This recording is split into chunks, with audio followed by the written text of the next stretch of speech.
صل على سيدنا ومولانا محمد۔ ایک صاحب لکھتے ہیں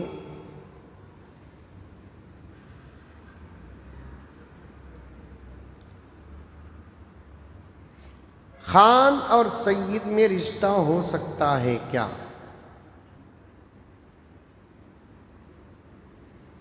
لڑکا اگر خان ہے، لڑکی اگر سید ہے، تو ان دونوں کے درمیان میں رشتہ کر سکتے ہیں کیا؟ ضرور اور شوق سے کر سکتے ہیں۔ یہ خان، یہ پٹھان، یہ سب ہے نا، صرف خاندان کی پہچان ہے۔ رشتے کرنے میں آپس میں ان کے درمیان میں کوئی حکم نہیں ہے۔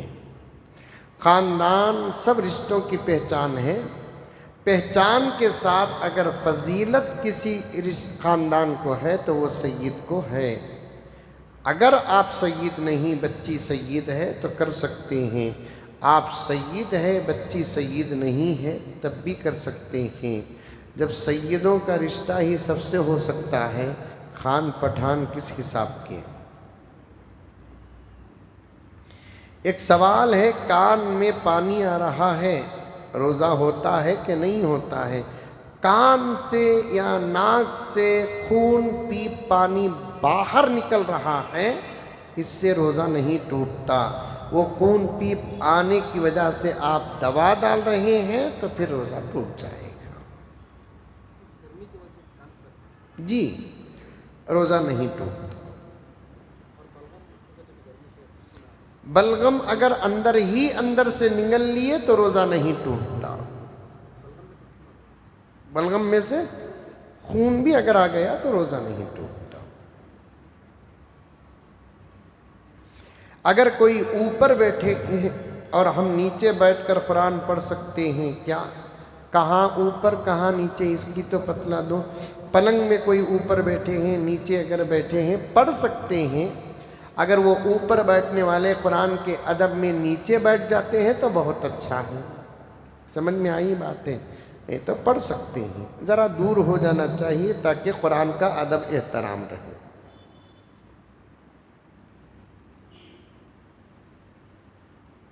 میری کچھ پریشانی ہے، اس وقت میں آیت کریمہ کو پڑھنے کا ارادہ ہے۔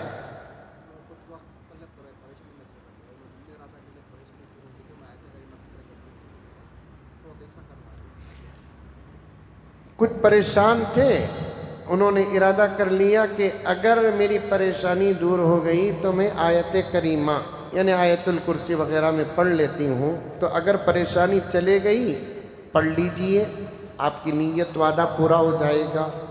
پریشانی نہیں گئی تب بھی پڑھتے رہیے، تلاوت قرآن پاک کی برکت سے پریشانیاں دور ہو جاتی ہیں۔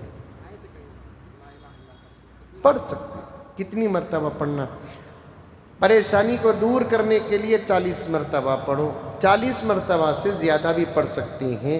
40 مرتبہ پڑھنے سے پہلے 3 مرتبہ درود شریف پڑھ لیں، پھر 40 مرتبہ آیت کریمہ لا الہ الا انت سبحانک انی کنت من الظالمین پڑھیں، پھر اس کے بعد 3 مرتبہ درود پڑھ کر دعا کریں، اللہ میری پریشانی کو اس آیت کریمہ کی برکت سے دور فرما، انشاءاللہ ضرور دور ہو جائیں گے۔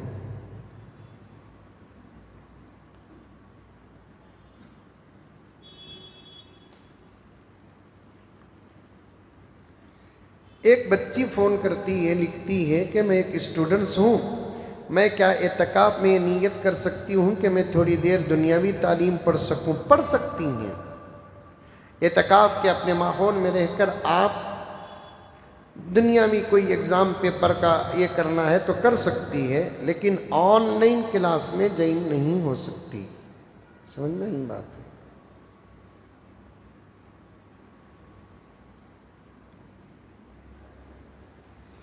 لیز کو گھر لینا ناجائز ہے، لیکن آج کل 10 لاکھ لے کر 10,000 روپے 15,000 روپے کرایہ لیتے ہیں، کیا یہ جائز ہے؟ بھئی گھر والا گھر کا اونر ہے، اپنے گھر کے کرائے کو لیز پر دیے بغیر ایڈوانس زیادہ کرایہ کم یا ایڈوانس کم کرایہ زیادہ، وہ اس کا اختیار ہے، وہ کر سکتا ہے۔ اب ایک اونر کہتا ہے 1 لاکھ روپے ایڈوانس 10,000 روپے کرایہ دو، یا نہیں تو 2 لاکھ روپے ایڈوانس 5,000 روپے کرایہ دو، تو پھر اس قسم کا کرایہ لینا دینا لیز پر جائز ہے۔ سمجھ میں آئی بات؟ لیز کو گھر لے کر کرائے میں دے سکتے ہیں، مثلا ان کا گھر میں 2 لاکھ روپے دے کر ان سے گھر لے لیا، پھر ان کو میں نے اسی گھر میں چھوڑ دیا، 10,000 روپے کرایہ مجھے دیں گے آپ، ایڈوانس 10,000 روپے یا 20,000 روپے دے کر کرایہ لیز پر لے کر لینے والا آدمی دوسرے آدمی کو کرائے پر چھوڑنا جائز نہیں ہے۔ سمجھ میں آئی بات ہے؟ اور آج کل اور ایک طریقہ بھی چل رہا ہے، ان سے میں دکان لے لیا، پھر میں دکان ان کو دے رہا ہوں۔ مسجدوں کی پراپٹیاں تو قبرستانوں کی پراپٹیاں، اوقاف کی پراپٹیاں ہمارے اپنے ظلم کی وجہ سے وہ مصیبت میں آ کر کھڑے ہیں۔ مسجدوں کی دکانیں، اوقاف کی دکانیں، لینے والوں کا حال دیکھو۔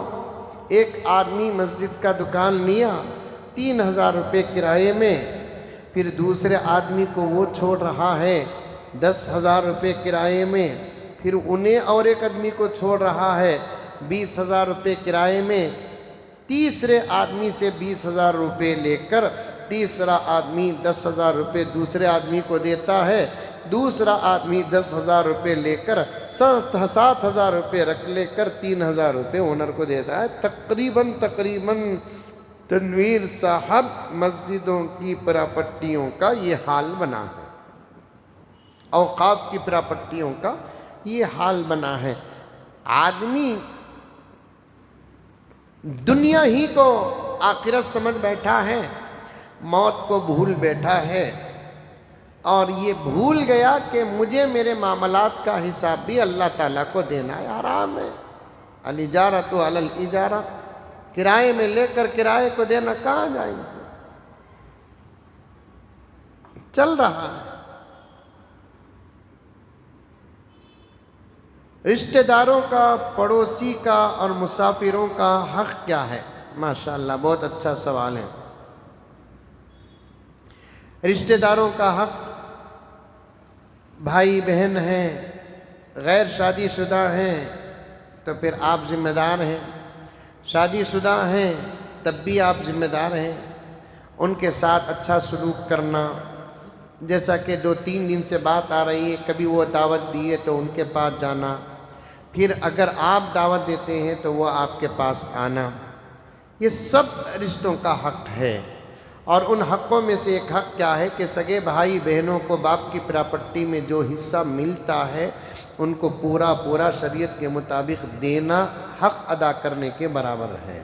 سمجھ میں آئی بات ہے؟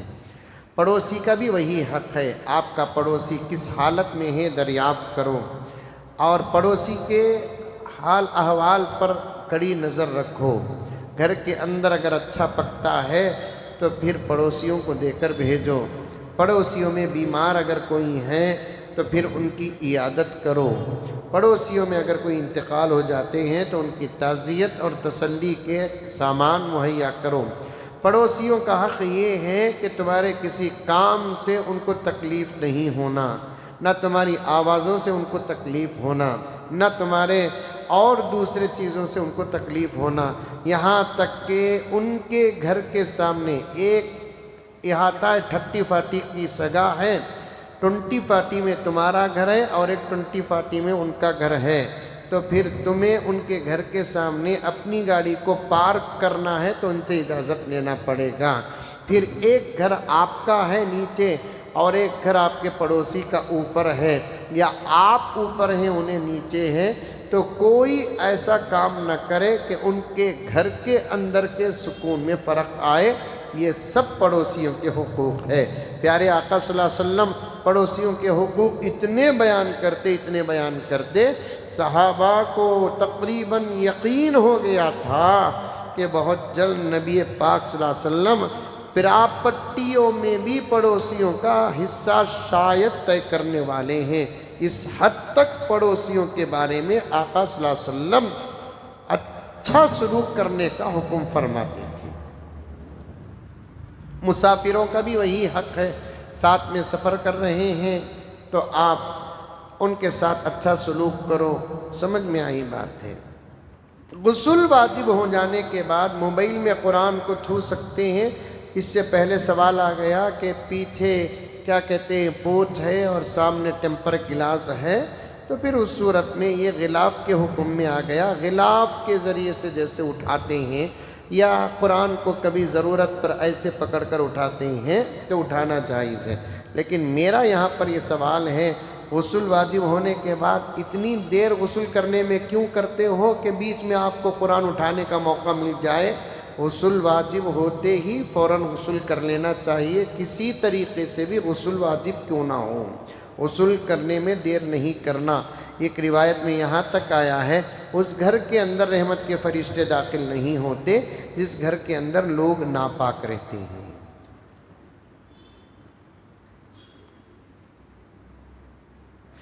جنازے کی نماز پچھلی امت میں تھی یا ہماری امت کو ہی ہے؟ عجیب سوال ہے یہ، سمجھ میں آئی بات ہے۔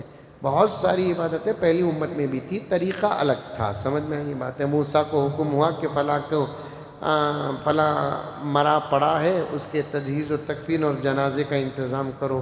یہ سب واقعات آتے ہیں، سمجھ میں آئی۔ عام آدمیوں کو حضور بول کے بلانا کیسا ہے؟ جائز ہے، یہ ادب والا جملہ ہے، سمجھ میں آئی بات ہے۔ حضور والا، سمجھ میں آئی بات، یہ جملہ ادب والا جملہ ہے، بلا سکتے ہیں، لیکن حضور بلائے تو انوچ مراد رہنا، ان کو بلا کر حضور پاک صلی اللہ علیہ وسلم مراد لے رہے ہیں تو پھر یہ غلط طریقہ ہے، سمجھ میں آئی بات۔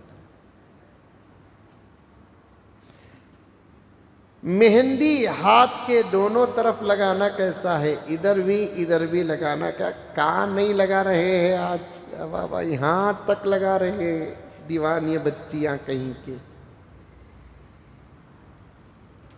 شرم آتی ہے بولنے کے لیے۔ لگاؤ، حسن اگر یہاں داخل ہے تو یہاں لگاؤ، یہاں لگاؤ، بس اتنی ہی بات ہے۔ لیکن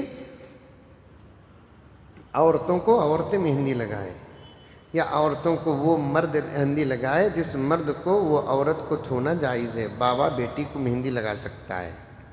میں ایک زمانے تک میرے بہنوں کو، بھانجیوں کو یہ ہاتھ میں مہندی لگاتا تھا، یہاں پر، سمجھ میں آئی بات ہے، چھوٹے چھوٹے بچوں کو لگاتا تھا۔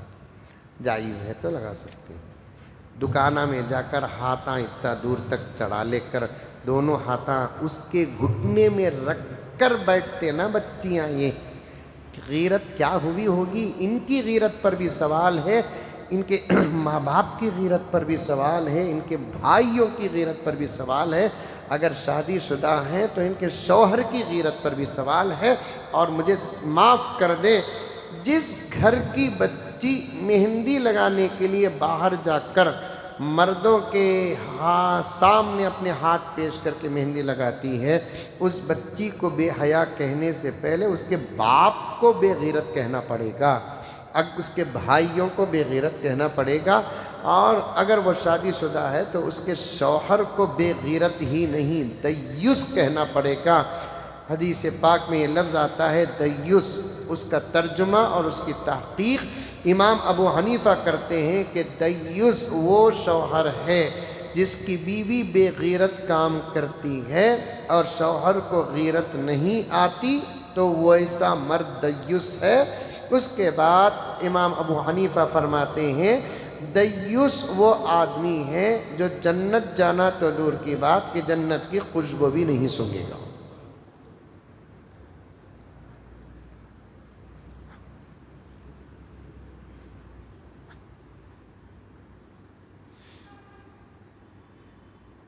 امام اور مؤذن صاحب کو تنخواہ کے ساتھ بونس زکوٰۃ کے پیسے میں ادا کر سکتے ہیں؟ کیوں ادا کرتے ہیں زکوٰۃ کے پیسے میں؟ مسجد کے اندر جو بھی چندے کا پیسہ جمع ہوتا ہے وہ مسجد کا پیسہ ہوتا ہے، اس میں زکوٰۃ کہاں نکلتی ہے؟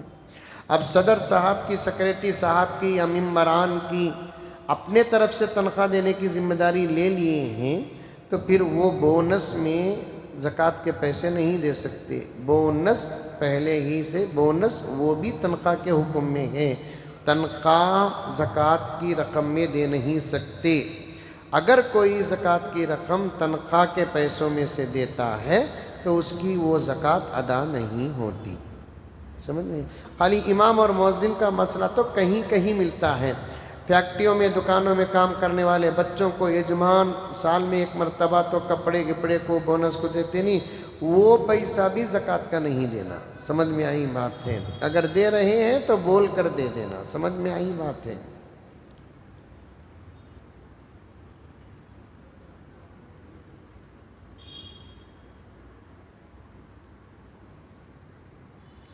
حاملہ عورت اگر سیزرنگ میں بچہ معذور ہے، اس کیا نہیں ہے؟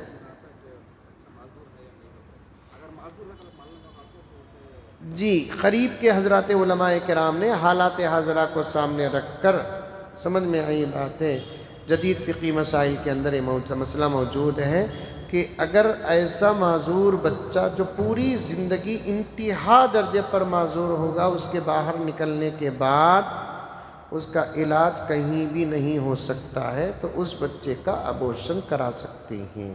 سمجھ میں آئی بات ہے؟ سمجھ میں آئی بات ہے؟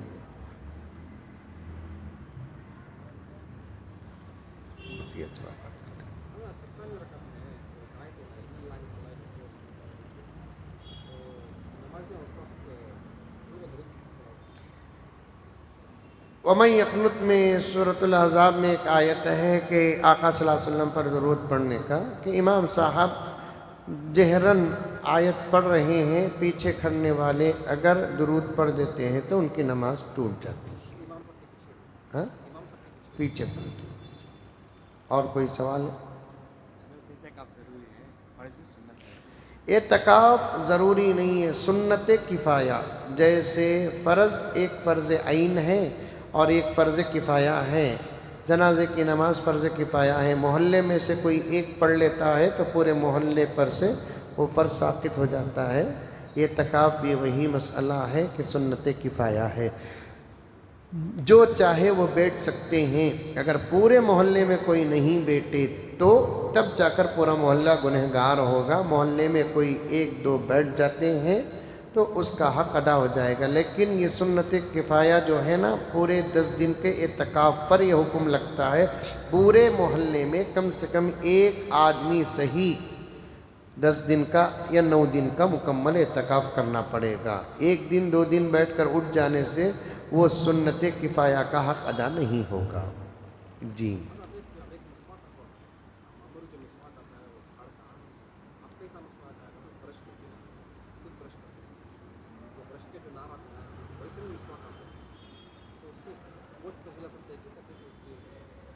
مجھے نہیں معلوم ہے۔